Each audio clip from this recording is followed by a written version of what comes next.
Your son prefers me, Patricia declared, setting down her wine glass with a self-satisfied smirk. He always has, ever since he was little.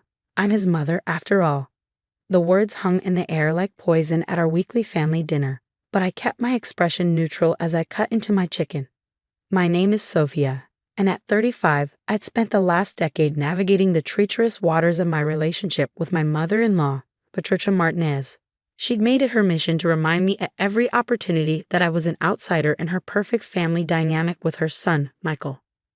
Mom, that's not true, Michael protested weakly, but Patricia waved him off with a practiced flick of her hand.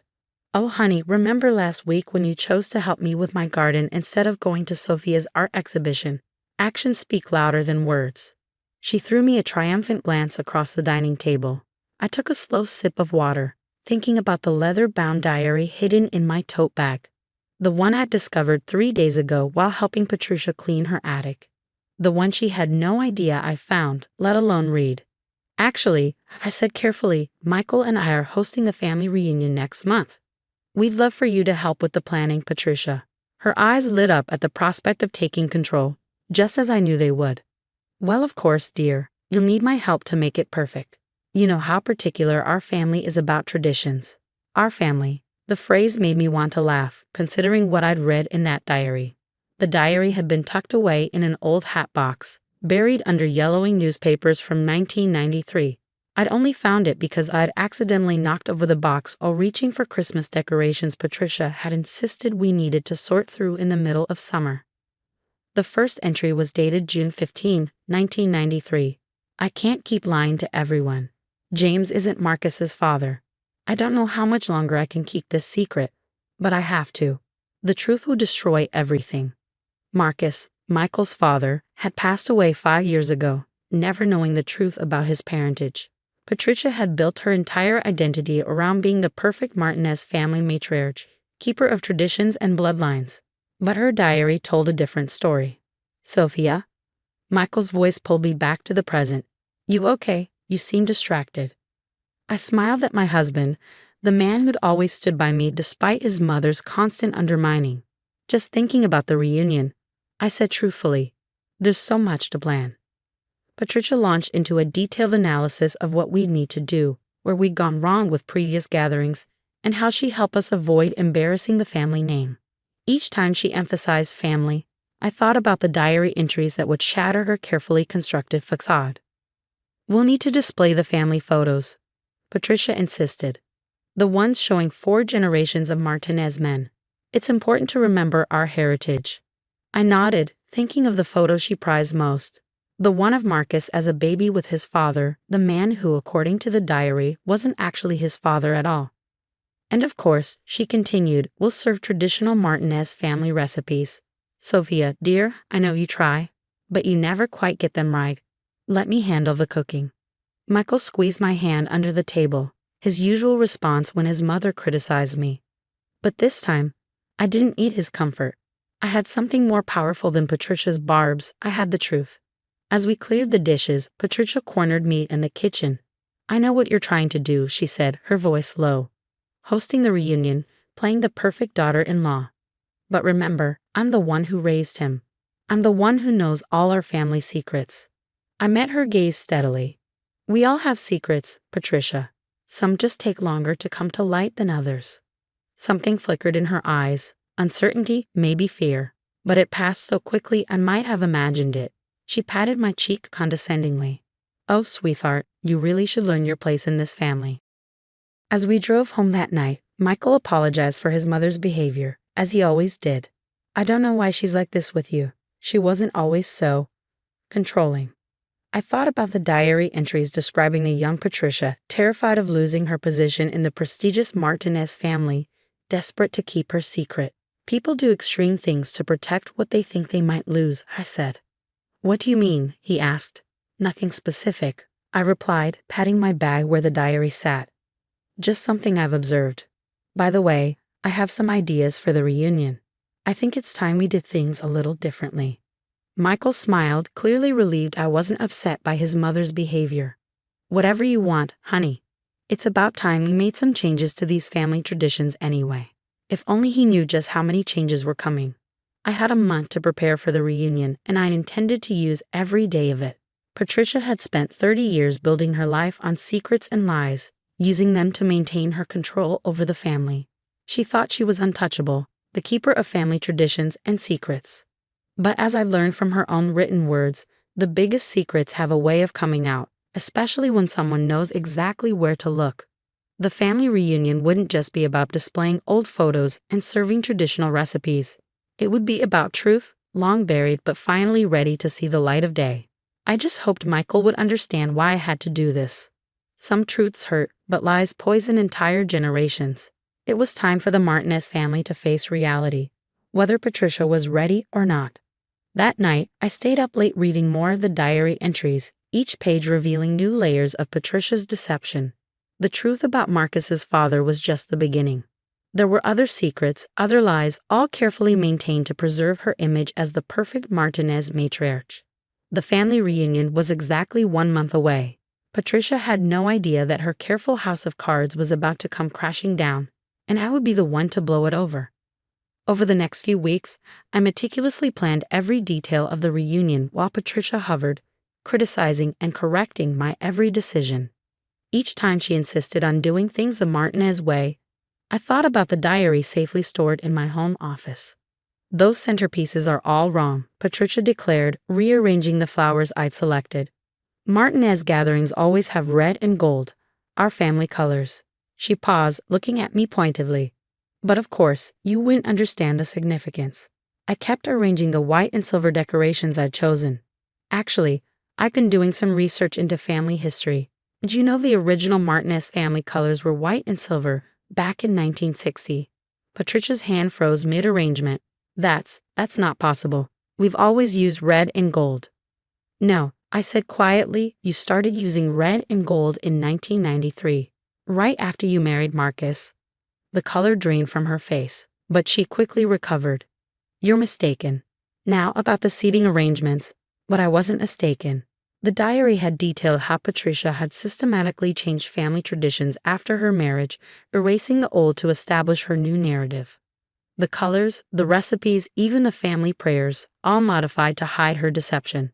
One afternoon, while Patricia was instructing the caterers on her version of traditional family recipes, I received an unexpected visitor. Anna, Marcus's elderly aunt, had seen the reunion invitation and wanted to help. "Those recipes Patricia insists on," Anna said, shaking her head, "they're not even Martinez family dishes. Our real family recipes were different."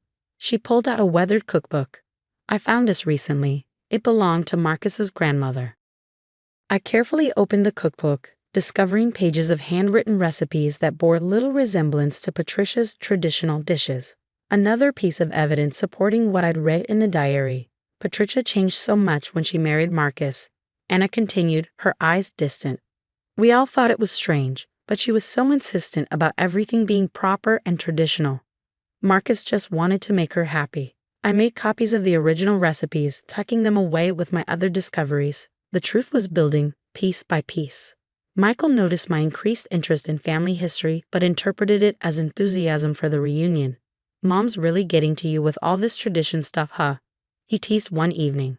"I just want to understand everything properly," I replied, studying a photo of young Patricia with Marcus. In the picture, her smile seemed strained, her eyes watchful. Now I knew why. The diary entries from that period were particularly revealing. Marcus talks about having children. He's so excited to pass on the Martinez family legacy. If he only knew. But I've come too far to turn back now. This has to work. I've made sure all traces of the truth are gone.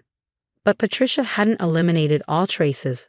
Her own words, written in moments of late-night guilt and fear, had survived to tell the real story. A week before the reunion, Patricia arrived unannounced at our house, carrying boxes of old photos.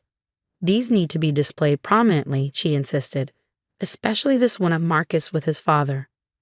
I watched her carefully arrange the photos, noting how her hands trembled slightly when handling certain ones. Did she ever look at these pictures and see not treasured memories, but evidence of her deception?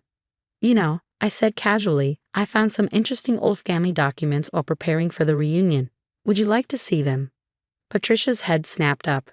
"What documents?" "Oh, just some old records. Family histories. Diaries. The color drained from her face for the second time that month. Diaries? It's fascinating how much family history can be preserved in writing, don't you think? She gathered her things quickly after that, making excuses about a hair appointment. As she hurried out, I called after her, "Don't forget, I'm making a welcome speech at the reunion. I've discovered so many interesting family stories to share." That evening, she called Michael, complaining that I was interfering with family traditions and needed to be stopped. Michael, as usual, tried to mediate. "Mom's just protective of family traditions," he said after hanging up. "Maybe we should let her handle the reunion her way." I took his hand, looking into his worried eyes. "Trust me, Michael. Everything I'm doing is for the good of this family. Some traditions need to be examined in the light of truth." He looked confused but didn't press further. My husband's trust in me would be tested soon enough. As the reunion drew closer, Patricia's attempts to control the event grew more frantic.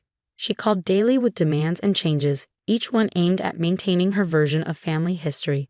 But with every call, every visit, every criticism, I stood firmer in my plans.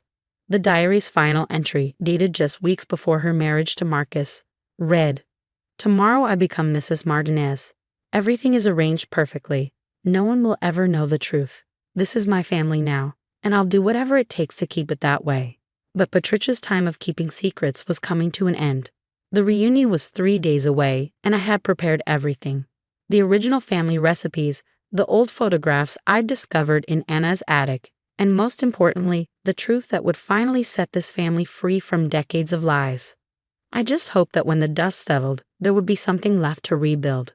The day of the reunion arrived bright and clear. Family members from across the country gathered in our backyard, which had decorated with the original white and silver colors. Patricia arrived early, her face tight with anxiety as she surveyed my arrangements. "It's not too late to fix this," she hissed, clutching her purse. "We can still do things the proper way." I smiled calmly. "Everything is exactly as it should be, Patricia." The afternoon progressed with traditional Martinez family warmth, children playing, adults catching up, and endless plates of food being passed around. I prepared both Patricia's versions of the family recipes and the original ones from Anna's cookbook, labeling them New Tradition and Classic Tradition. When I noticed several elderly relatives tearing up over the classic dishes, saying they tasted just like their mother's cooking, Patricia's face went pale. Finally, it was time for my welcome speech. As I stood up, holding the leather-bound diary, Patricia's eyes fixed on it with recognition and horror. "Family means everything to us Martinezes," I began, watching Patricia grip her wine glass tightly. "It means love, acceptance, and most importantly, truth." I pulled out the old cookbook Anna had given me. I spent the last month discovering our real family traditions, the original recipes that somehow got lost. I paused, meeting Patricia's desperate gaze. The true stories that shaped who we are. Patricia stood abruptly, but Anna gently pulled her back down. "Let her finish, dear," Anna said firmly. 30 years ago, I continued, this family welcomed someone who was afraid. Someone who thought she had to create perfect new traditions to be accepted. Someone who didn't realize that love doesn't require perfection. Understanding began to dawn on several faces, including Michael's. Patricia sat frozen, tears streaming down her face.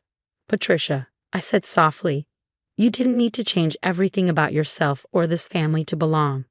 You didn't need to hide the truth about Marcus's father or create new traditions to cover old pain. You were enough, just as you were." The gathered family members exchanged shocked looks, but I noticed something surprising, not anger, but compassion, especially from the older generation. "I found your diary," I explained gently, "but I'm not here to expose or hurt you. I'm here to say that it's time to let go of the lies. Time to be free." Patricia buried her face in her hands, shoulders shaking. Michael moved to comfort his mother, but Anna beat him to it. "Oh, Patricia," Anna sighed, embracing her. "We've known for years. Marcus knew too, at the end. He loved you anyway." Patricia's head snapped up. "He knew." Anna nodded. "He said love makes its own family, blood or not. He chose you, chose to be your son's father. That's what really matters." The tension slowly dissolved into tears, hugs, and long overdue conversations. Older family members shared stories of the real Martinez traditions. While younger ones marveled at the authentic family recipes, Patricia, still shaking, finally turned to me. Why? She whispered. Why didn't you use this to destroy me, after how I've treated you?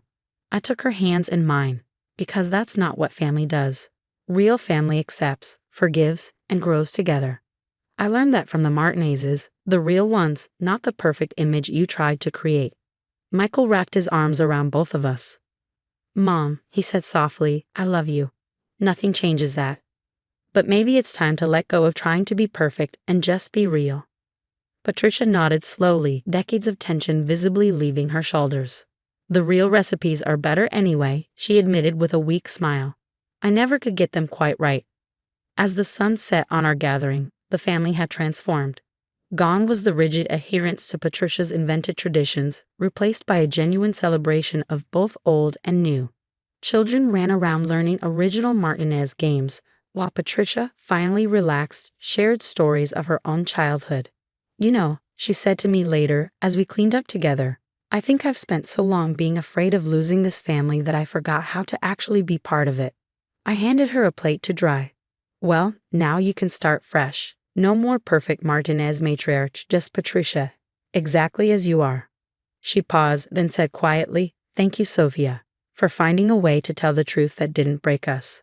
Looking around at our family, because they were truly ours now, bound not by blood or perfect traditions, but by love and acceptance, I knew that sometimes the happiest endings come not from keeping secrets, but from having the courage to face them together. The diary sits in our family library now, along with Anna's cookbook and albums full of both old and new photos. They tell the real story of the Martinez family, not perfect, not always traditional, but always, always real. And Patricia? She's finally learned that being a true Martinez has nothing to do with blood or carefully maintained images. It's about love, acceptance, and the courage to be authentically yourself.